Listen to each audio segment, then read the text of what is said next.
49वां अध्याय चार मुखों को उत्पत्ति कथा ब्रह्मकृत्य शिव की स्तुति और स्थानोपदेश का महात्म्य। मार्कंडे ने कहा, निष्पाप चार मुखों और ब्राह्मणों की उत्पत्ति को विस्तार पूर्वक सुनने की मेरी इच्छा हो रही है, अतः आप उसे सुनाने की कृपा करें। सनत कुमार बोले, अनद सृष्टि की कामना करने वाले एवं कमल से उत्पन्न होने वाले ब्रह्मा को जो वृत्तांत है उसे मैं तुमसे पूर्णता करता हूँ, सुनो।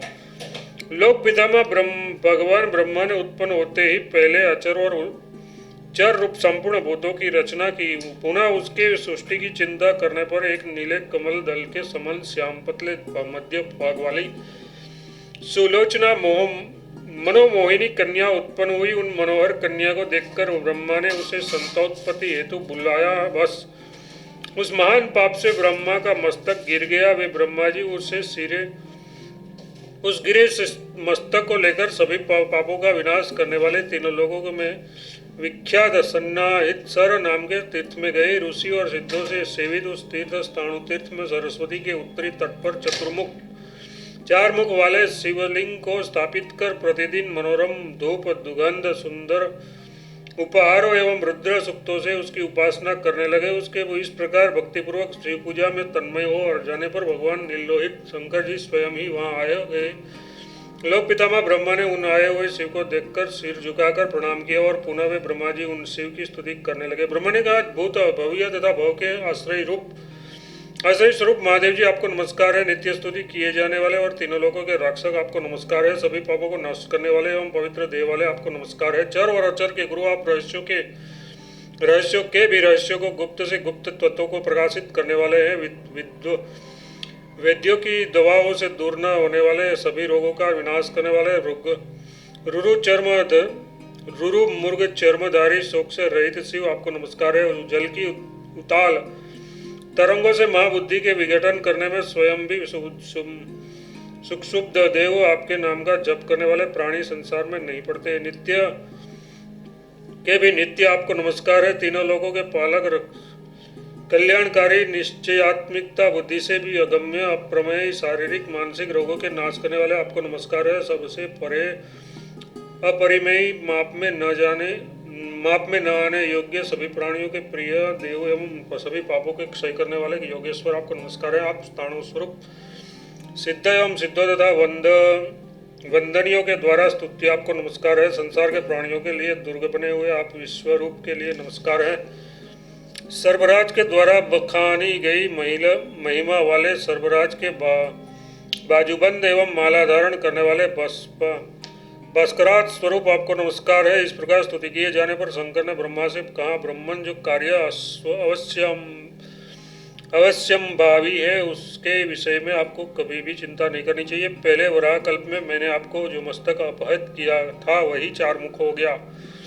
अब वह कभी विनष्ट नहीं होगा। इस सन्निहित तीर्थ में भक्तिपूर्वक मेरे लिंगों की प्रतिष्ठा करके आप सभी पापों से छूट जाएंगे। प्राचीन काल में सृष्टि करने की इच्छा से आपने मुझे अनुप्रीत किया था, अतः मैं ऐसा ही होगा।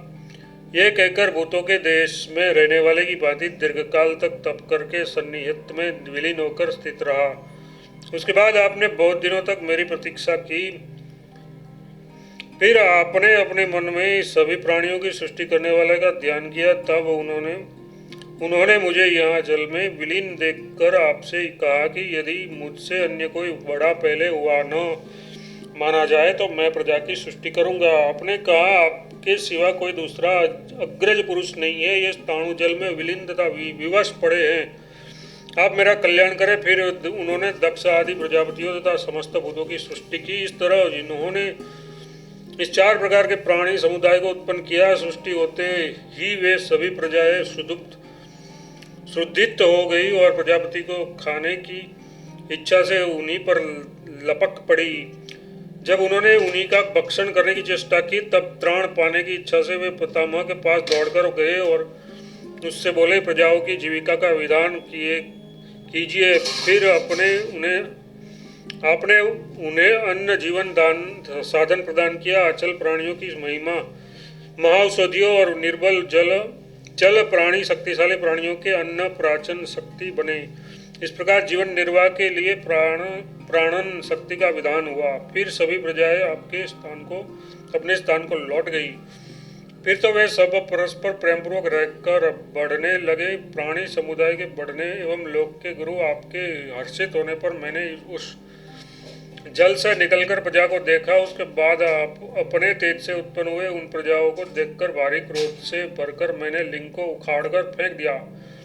तालाब के बीच में फेंका गया वह लिंग ऊपर स्थित हो गया। तभी से वह लिंग संसार में स्थाणु नाम से प्रसिद्ध हो गया। इस लिंग का एक बार भी दर्शन करने से मनुष्य सभी पापों से छूटकर मोक्ष पद प्राप्त कर लेता है, जहाँ से वह फिर नहीं लौटता। कृष्णाष्टमी के दिन मन को शांत समाहित कर इस तीर्थ में निवास करने वाला व्यक्ति अगम्य गमन से होने वाले सभी पापों से छूट जाता है। ऐसा कहकर भगवान महादेव वही अंतर्ध्यान हो गए। पाप के शोधन को हो जाने के कारण ब्रह्मा ने भी चतुर्मुख महादेव का पूजन कर तालाब के बीच में देवादिदेव शिव के लिंगों की सृष्टि की। पहले तो उन्होंने हरि की बगल में ब्रह्मसर को स्थापित किया और दूसरा अपने आश्रम ब्रह्म सदन का निर्माण किया। उसी की पूर्व दिशा में ब्रह्मा ने तृतीय लिंगों एवं सरस्वती नदी के तट पर चतुर्थ लिंग को प्रतिष्ठित किया। जो प्राणी उपवास व्रत पूर्वक इन पवित्र और पापनाशन ब्रह्म तीर्थों का दर्शन करते हैं वे परम गति को प्राप्त करते हैं। सतयुग में हरि की बगल में, त्रेता में ब्रह्मा के आश्रम में, द्वापर में उसके पूर्व तथा कली में सरस्वती के तट पर स्थित लिंगों का भक्तिपूर्वक पूजन एवं दर्शन करने से मनुष्य सभी पापों से छुटकर परम गति को प्राप्त करते हैं। सृष्टि करने के समय सरस्वती के ऊपरी तट पर भगवान ब्रह्मा से अर्चित भगवान महेश्वर चतुर्मुख नाम से विख्यात हुए। मनुष्य उसको श्रद्धा के साथ प्रणाम कर लोला सांकर्य मतलब चंचला से उत्पन्न वर्णशंकर तथा वैभांड साकर्य सभी पापों से मुक्त हो जाते हैं। इस प्रकार द्वापर युग के आने पर अपने आश्रम में शंकर का पूजन कर ब्रह्मा वर्ण सांकर्य से उत्पन्न होने वाले रजोगुण के भावों से मुक्त हुए। मनुष्य कृष्ण चतुर्दशी तिथि के वहां शंकर जी का पूजन कर अभक्ष अन्न के भक्षण करने से होने वाले समस्त पापों से विमुक्त हो जाते। कलिकाल आने पर वशिष्ठाश्रम में स्थित होकर ब्रह्मा ने चतुर्मुख शंकर की स्थापना की तथा उत्तम सिद्धि प्राप्त की। जो लोग वहां निराहार श्रद्धा युक्त और जितेंद्रिय होकर महादेव जी की पूजा करेंगे वे परम पद को प्राप्त करेंगे। इस प्रकार मैंने आपसे स्थाणु तीर्थ का महात्म्य बताया, जिसे सुनकर मनुष्य सभी पापों से मुक्त हो जाते हैं। इस प्रकार श्री वामन पुराण में 49वां अध्याय समाप्त हुआ।